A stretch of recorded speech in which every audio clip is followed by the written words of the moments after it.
Anda kembali di Breaking News. Pemirsa, untuk membahas lebih lanjut jalannya persidangan kali ini, sudah terhubung langsung bersama kami, Guru Besar Fakultas Hukum Universitas Sudirman dan pakar hukum pidana, Prof. Hipnu Nugroho. Selamat pagi, Prof. Hipnu.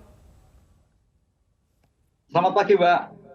Ya, Prof. Hipnu, ini sepertinya akan menjadi menarik pada jalannya persidangan kali ini. Bagaimana Anda memprediksi jalannya sidang hari ini dengan agenda pemeriksaan saksi-saksi yang merupakan pakar atau ahli ya dari forensik, kemudian digital forensik, ada Inavis dan juga kriminolog di situ.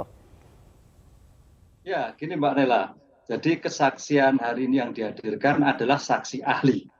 Jadi itu ahli itu diperlukan karena penuntut umum, hakim, penasihat hukum tidak mengetahui bidang yang sedang diperiksa.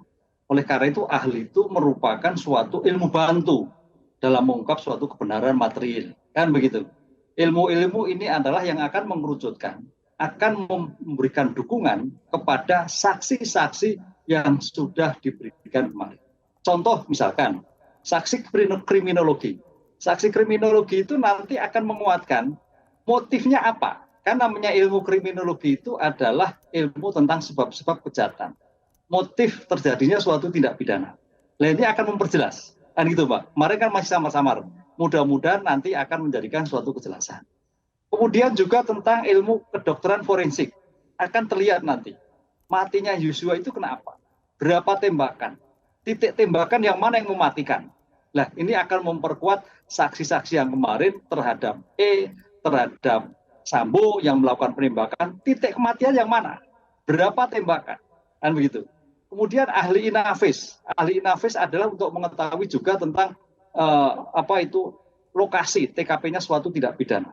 Ini akan memperjelas dengan bukti-bukti yang dilakukan. Oleh karena itu, ahli itu diperlukan sebetulnya karena ada suatu keraguan di dalam suatu pembuktian. Sehingga ahli-ahli yang diperlukan hari ini akan memperkuat. Kan namanya satu di dalam pembuktian itu kan pertama kan alat bukti saksi, kemudian alat bukti ahli, Pak. Ahli itu nanti akan diperiksa berdasarkan standar ilmu pengetahuan. Makanya nanti akan ditanyakan standar keilmuannya seperti apa. Yang membedakan Mbak Naila, kalau keterangan saksi kemarin adalah mengikat hakim keterangannya, tapi kalau ahli tidak mengikat. Karena nanti ahli akan juga menghubungkan antara saksi dengan saksi. Seperti kemarin ahli poligraf, mengenai jujur dan tidak jujur, itu tidak serta-merta diterima karena jujur dan tidak jujur juga dilihat dari keterangan-keterangan sebelumnya, sehingga nanti merupakan petunjuk. Oh berarti PC tidak jujur, K setengah jujur setengah tidak, jujur.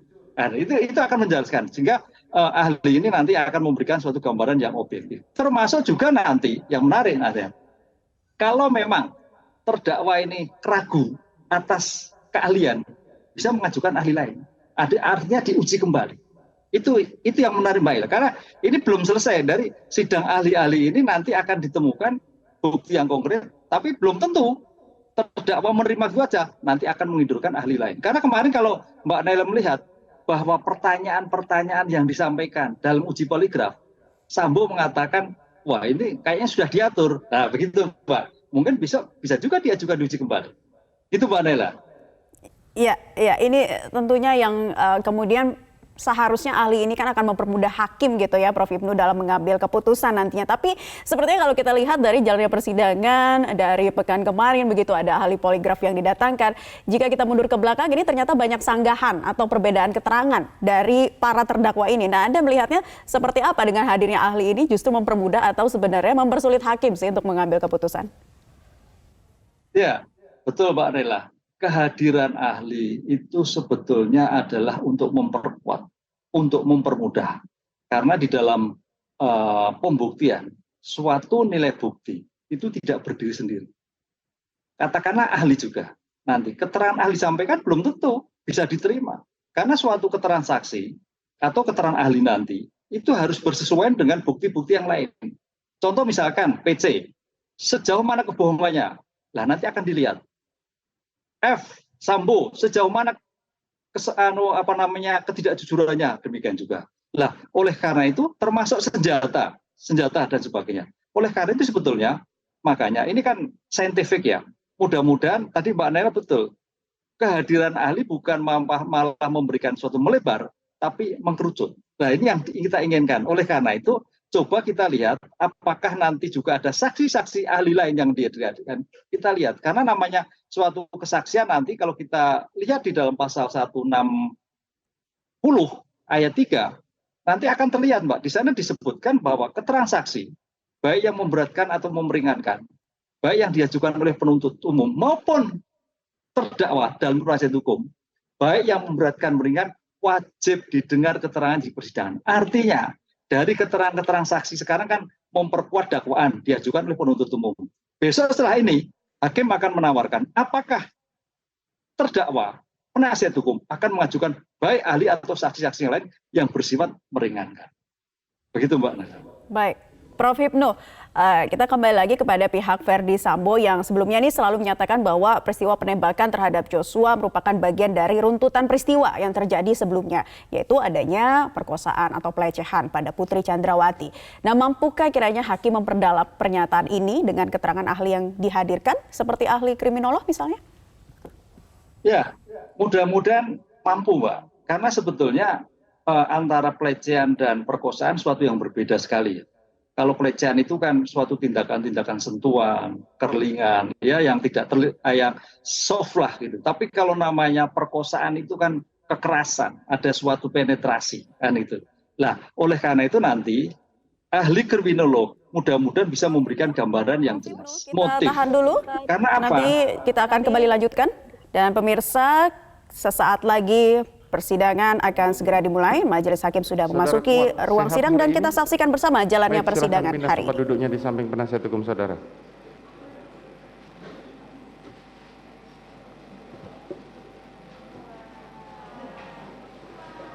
Saudara jaksa penuntut umum, silahkan dihadirkan para saksinya. Izin majelis, ahli yang kami hadirkan saat ini 5 orang. Ya.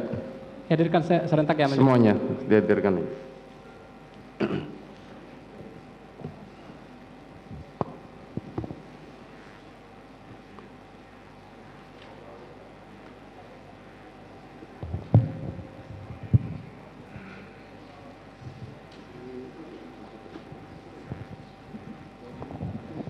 Dr. Ade Firmansyah Sugiarto.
Ya, pemirsa, bisa kita lihat situasi terkini di Pengadilan Negeri Jakarta Selatan, di mana tadi para terdakwa sebelumnya sudah dihadirkan dan saat ini kelima saksi akan dihadirkan di ruang sidang Pengadilan Negeri Jakarta Selatan.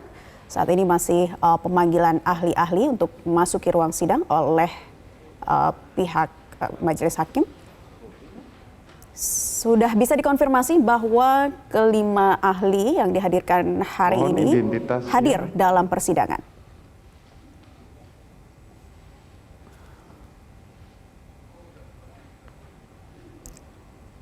Di mana dari 5 ahli yang dihadirkan, 4 merupakan ahli forensik dan ada 4 ahli forensik dan Inavis ini dari pihak Polri. Sebelumnya sudah dimintai keterangan saat penyidikan, nanti akan dicocokkan lagi di dalam ruang sidang apakah akan ada penjelasan yang diperdalam dari tahap penyidikan tersebut.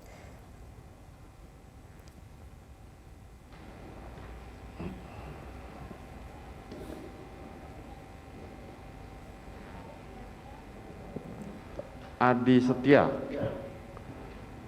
Eh, tempat tanggal lahir Kabupaten Semarang 14 April tahun 87, laki-laki, alamat georesidence nomor 44, Tangerang Selatan, agama Islam, pekerjaan anggota Polri.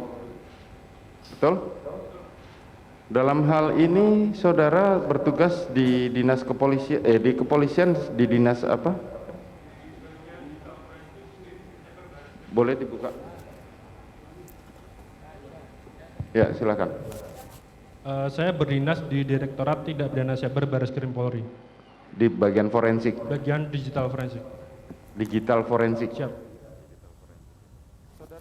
Iya, sekali kami informasikan pemirsa bahwa agenda pemeriksaan saksi-saksi yang hadir dalam persidangan diantaranya adalah Farah P. Karo dari ahli forensik, kemudian ada Ade Firmansyah, juga ahli forensik, Adi Setia, ahli digital forensik, Eko Wahyu Bintoro, ahli Inavis, dan Profesor Dr. Muhammad Mustafa, ahli kriminolog. Adapun majelis hakim yang bertugas pada hari ini adalah Wahyu Iman Santosa.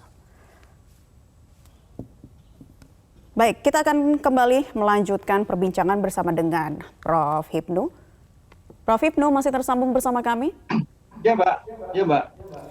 Iya, tadi Anda mengatakan bahwa pada minggu lalu ini kan sempat dihadirkan ahli ya dari hasil poligraf. Ini sebenarnya bukan merupakan barang bukti yang kuat. Ini dari perdebatan di ruang sidang sebetulnya.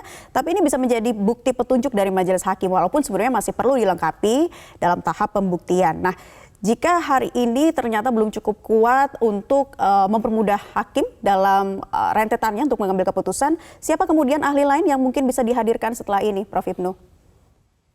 Ya, menurut saya kalau hari ini sudah cukup ya. Tadi ahli digital forensik melihat digital forensik itu nanti akan mengembangkan tentang IT-nya, Pak. IT yang terhadap di dalam suatu TKP itu seperti apa? Adakah suatu petunjuk-petunjuk, apakah suatu keterangan atau bukti yang selama ini tidak bisa menjelaskan atas suatu penembakan, kan gitu. Kan namanya suatu forensik itu ilmu pengetahuan untuk kepentingan peradilan. Nah, disinilah dihadirkan digitalnya. Yang kemarin kan CCTV-nya akan menggambarkan seperti apa. Walaupun rusak, itu bisa menggambarkan seperti keadaan semula. Ini yang harus kita pahami terhadap digital forensik. Kemudian ahli Inavis itu olah TKP yang terjadi, kemarin kan ada suatu perdebatan antara posisinya menembak jongkok atau tidak jongkok, posisinya kuat di belakang atau di depan, posisinya Sambo di samping atau di. Nah, itu akan dijelaskan nanti. Kan itu. Kemarin kan debatnya seperti itu. Lah, di sini mudah-mudahan bisa memperkuat adanya suatu keterangan Inavis. Walaupun memang di dalam suatu TKP sudah rusak kan begitu kan. Tapi tadi saya kira itu akan memberikan gambaran keadaan utuh yang sebenarnya. Yang walaupun dalam BAP berbeda. Kita lihat di dalam pasal 186 bahwa keterangan yang benar itu adalah keterangan yang disampaikan di dalam persidangan. Kan itu. Itu kemarin perdebatannya seperti itu. Kemudian ahli-ahli yang lain terkait dengan kriminologi demikian juga. Itu akan membulatkan sekali tentang motif. Karena hakim di sini nanti ataupun penuntut umum harus bisa memberikan suatu gambaran yang utuh atas suatu peristiwa. Memang suatu motif tidak bisa mempengaruhi betul apakah nanti perbuatan itu tidak terbukti atau terbukti. Sebetulnya sudah kemarin. Tapi suatu rangkaian kan jelas. Tindak pidana pembunuhan motifnya adalah pelecehan atau perkosaan. Atau malah tidak ada pelecehan atau tidak ada perkosaan. Kan begitu yang terjadi. Berarti ada motif lain. Nah, mudah-mudahan ada nanti. Kalau sampai memang tidak ada motif pelecehan, tidak ada perkosaan, wah itu menjadi ramai. Tapi bukan menjadi tidak terbukti atas dakwaannya. Kan itu. Ini hanya memberikan gambaran suatu peristiwa yang utuh. Karena kalau kita bisa lihat dalam suatu range, suatu pembuktian antara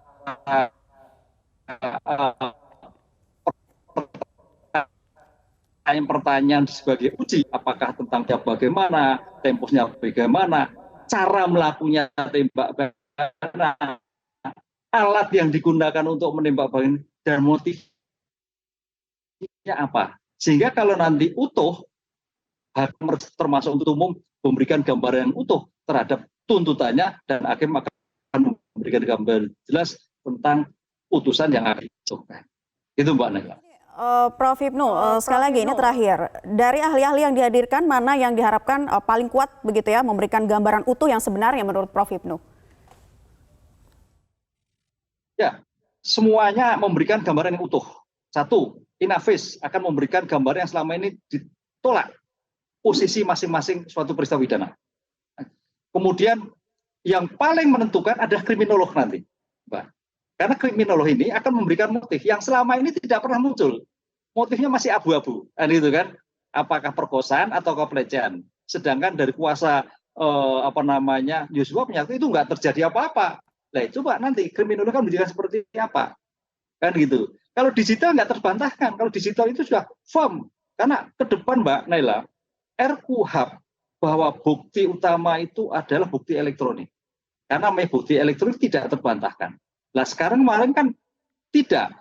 Ini akan memperkuat. Dengan demikian hari ini ahli-ahli yang disampaikan itu saya kok berharap terhadap ahli kriminolog yang bisa mengungkap suatu motif dari suatu lakukan.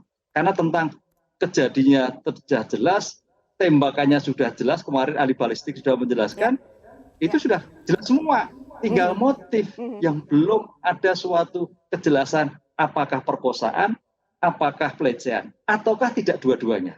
Nah, itu yang menjadi menarik. Tentunya dengan hadirnya para ahli pada persidangan kali ini semakin membuka begitu ya apa saja kebenaran-kebenaran yang terjadi dalam peristiwa tersebut. Terima kasih Guru Besar Fakultas Hukum Universitas Sudirman dan pakar hukum pidana Profesor Hipnu Nugroho sudah bergabung di kesempatan Breaking News kali ini.